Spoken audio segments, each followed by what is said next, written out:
नमस्कार, मी सचिन पवार। आज आपल्याकडे आपल्या शाखेमधील कुमारी माधुरी पेंडलकर मॅडम यांचा आपण इंटरव्ह्यू घेण्यासाठी आज आपण इथे उपस्थित आहोत। नमस्कार सर। नमस्कार मॅडम, तुम्ही LICची एजन्सी कधी घेतली? मी सर LIC एजन्सी जवळजवळ 8-9 महिने झाले घेतली आहे। हां, LICची एजन्सी घेण्याच्या अगोदर तुम्हाला भीती वगैरे वाटत होती?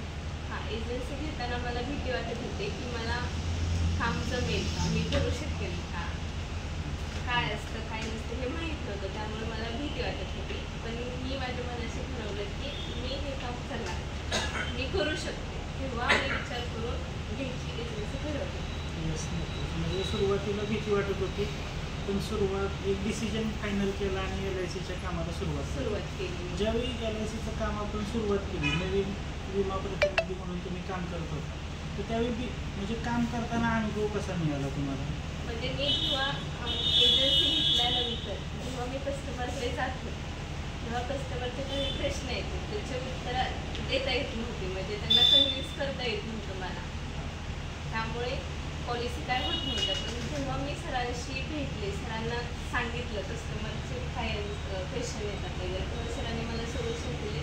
मी काही ट्रेनिंग अटेंड केली, मीटिंग अटेंड केली, त्यातून मी शिकले। त्यानंतर मग मला कस्टमर कन्व्हिन्स करायला लागले आणि माझं काम व्हायला लागलं। काम होता होता हळूहळू काम वाढत गेलं। म्हणजे तुम्ही सातत्याने ट्रेनिंग्स केले, वेगवेगळ्या मीटिंग्स अटेंड केल्या आणि त्यामुळे तुम्हाला त्याचा फायदा नवीन कस्टमर जोडण्यासाठी झाला। आज सध्या तुमचं LICच्या माध्यमातून महिन्याला इन्कम किती येतं? आज माझं सध्या LICच्या माध्यमातून मंथली इन्कम 10,000 ते 15,000 रुपये नक्कीच येतं। नक्की। त्याच्या अगोदर म्हणजे तुम्ही कुठला जॉब वगैरे करत होता? नाही, मी अजून तरी कोणता जॉब वगैरे केला नाही। मला जॉबची गरज होती, मी LICची जाहिरात पाहिली, त्यानुसार सरांशी कॉन्टॅक्ट केला आणि मग मी LICमध्ये जॉब केला। म्हणजे आज आपण एक फ्रेशर व्यक्तीसुद्धा महिन्याला 10,000 ते 15,000 रुपये कमवते, आणि ते पण LICच्या माध्यमातून। आणि तुम्हाला असं काम जास्त करतोय असं कधी वाटतं का? अजून असं वाटते की माझं काम अजून जास्त व्हायला पाहिजे असं जास्त काम नाही आहे, होता होत जाईल। आता मी थोडीशी ट्रेन झाले, पण अजून जर मी मीटिंग ट्रेनिंग अजून जे काय आहे त्या गोष्टी सगळ्या शिकले तर माझी मंथली इन्कम जवळजवळ 30,000 ते 40,000पर्यंत जाऊ शकते। म्हणजे तुम्ही काम वाढवलं तर आपलं उत्पन्न अजून वाढेल, हा तुमचा स्वतःवर एक विश्वास आहे। मला कॉन्फिडन्स आला की मी काम वाढवू शकते आणि माझी मंथली इन्कम 30,000 ते 40,000 रुपये नक्कीच करू शकते, आणि मला ते करायचं। नक्कीच माधुरी मॅडम, तुम्हाला त्यासाठी आमच्याकडून खूप शुभेच्छा।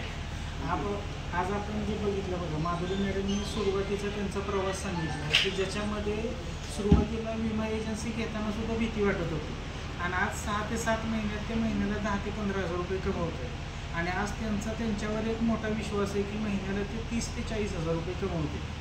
मित्रांनो, हा व्यवसायच असा आहे की ज्याच्यामध्ये आपण किती कष्ट घेऊ आणि सातत्य ठेवू त्याप्रमाणे तुम्हाला उत्पन्न मिळणार आहे। माधुरी मॅडम, तुम्ही नवीन लोकांना विमा एजन्सी घ्यायची असेल किंवा ह्या व्यवसायामध्ये काम करायचं असेल तर तुम्ही त्यांना सल्ला काय द्याल?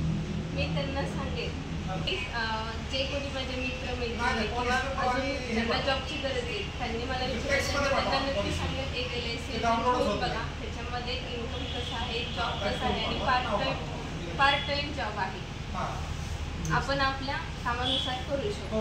मी त्यांना कन्व्हिन्स करेल LIC मधल्या सगळ्या गोष्टी सांगेन। नक्कीच। म्हणजे माधुरी मॅडम सांगतायत की तुम्हाला फ्लेक्झिबल काम करता येईल, पार्ट टाईम सुद्धा करता येईल, तुम्हाला जर फुल टाईम करायचं आहे तर ह्या क्षेत्रामध्ये तुम्हाला भरपूर मोठा स्कोप आहे। माधुरी मॅडमनी ग्राहकांना खूप चांगल्या पद्धतीची सेवा दिली, त्यामुळे त्यांच्याकडे आज कस्टमर बेस खूप चांगला आहे। 6 ते 7 महिन्यांमध्ये त्यांनी एक चांगला कस्टमर बेस, स्वतःचं चांगलं उत्पन्न निर्माण केलेलं आहे।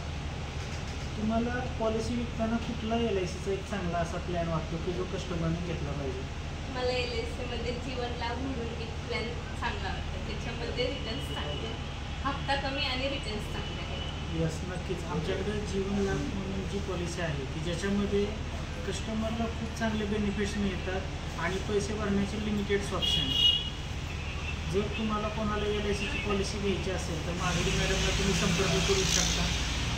चालेल। Thank you madam. Thank you sir.